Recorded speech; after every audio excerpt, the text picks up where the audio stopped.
Hello, my friends, and welcome back. Thank you very much for being with me again today.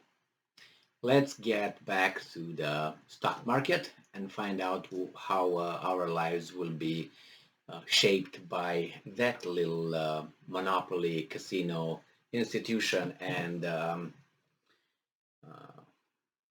organizations, however we want to call it. This comes from Business Insider from July 3rd, 2022. And we have here an economist, Noriel Rubini, who says that stocks could plunge another 50% as the US heads towards a severe financial crisis. So economist Noriel Rubini said that the US, I don't know who this guy is, just so you know, but he must be important if he's on Business Insider, right? Says that the US is headed for a recession that could send stocks falling another 50%. The S&P 500 just closed its worst first half of the year since 1970. And I'm quoting, "They will eventually wimp out and accept high inflation," Rubini predicted, referring to the Fed. Noriel Rubini, the economist known as Dr. Doom, thinks the US is headed for a severe recession, a crisis that could send stocks falling another 50%. How are your pensions going to do? This market, great. In a column on Project Syndicate, Rubini said the US had ample reason to worry about an impending recession as the economy was currently showing characteristics of both the 1970s stagflation crisis and as the 2008 recession. The Federal Reserve will eventually wimp out and accept high inflation, Rubini predicted, at the central bank. He calls the prospect of soft landing for the economy dangerously naive, noting that the New York Fed places the odds of such a scenario at just 10% soft landing. So it's going to be like that kind of landing. Boom. All right. Get ready, guys. Buckle up. Okay, so it says here that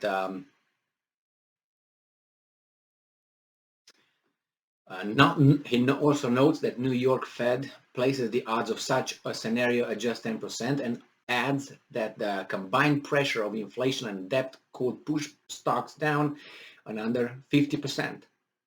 For investors, that's a grim omen, as the S&P has already experienced its worst half year since 1970. And I'm quoting again, "In the current context, any rebound like the one in the last 2 weeks should be regarded as a dead can bounce."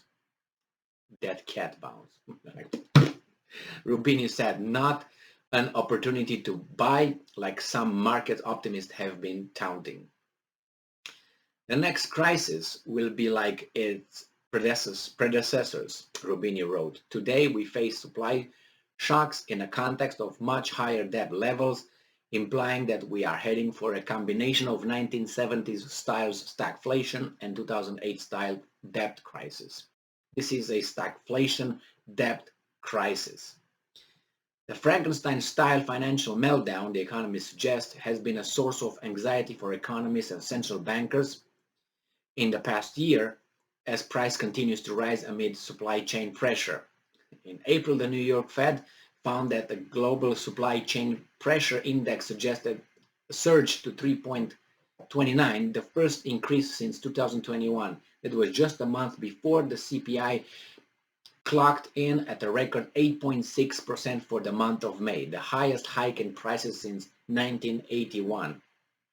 Rubini has earned a reputation for being exceedingly bearish in its economic realm, earning him the title of Dr. Doom on Bear, as the New York Times refers to him in 2008.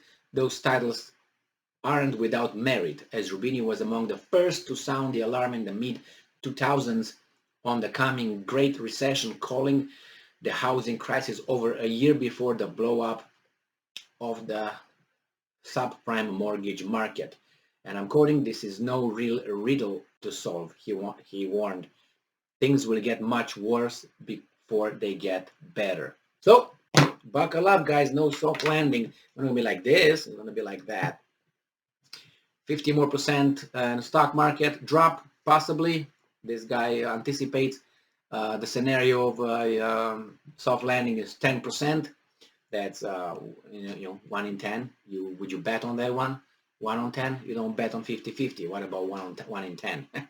So that means it's not impossible. As I said, probabilities and possibilities. I probably could beat Mike Tyson. I have some possibilities and probabilities, but you know what I mean. The one in how many? 50. But you still have one, right? Get engaged in that fight. So nevertheless, is what I'm talking about here is that those are very bad odds, right? 10%, 1 in 10.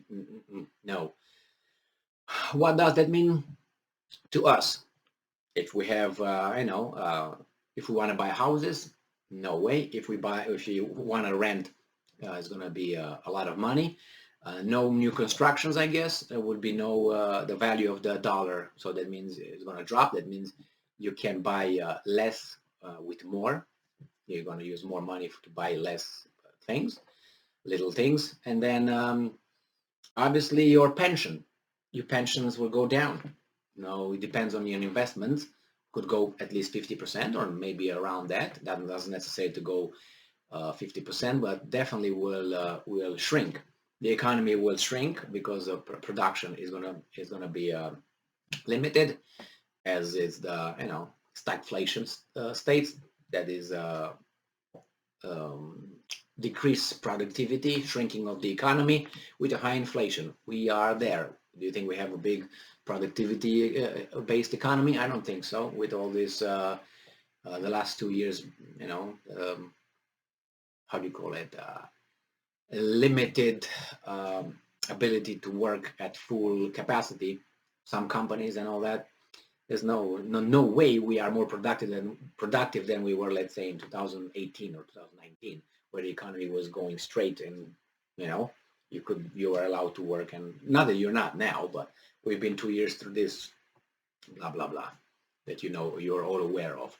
So yeah, go and buy some groceries today and see if that's the same price, and gas, for you pump some gas and see how that goes. And that was going to go worse if the Russians really decide to go full like in that Tropic Thunder movie. Don't you go, but don't go full re, and D is the last letter.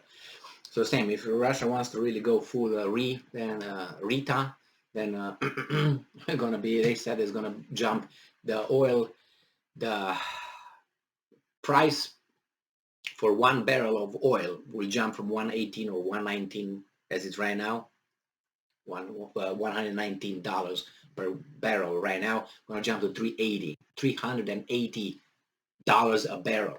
What do you think is going to happen with your gas? You're going to start jogging home and jogging to work or wherever you're going to go. Yeah, and that is because of those Russians. Thank you very much for being with me again today. Stay strong, stay smart, look for the truth, and be just.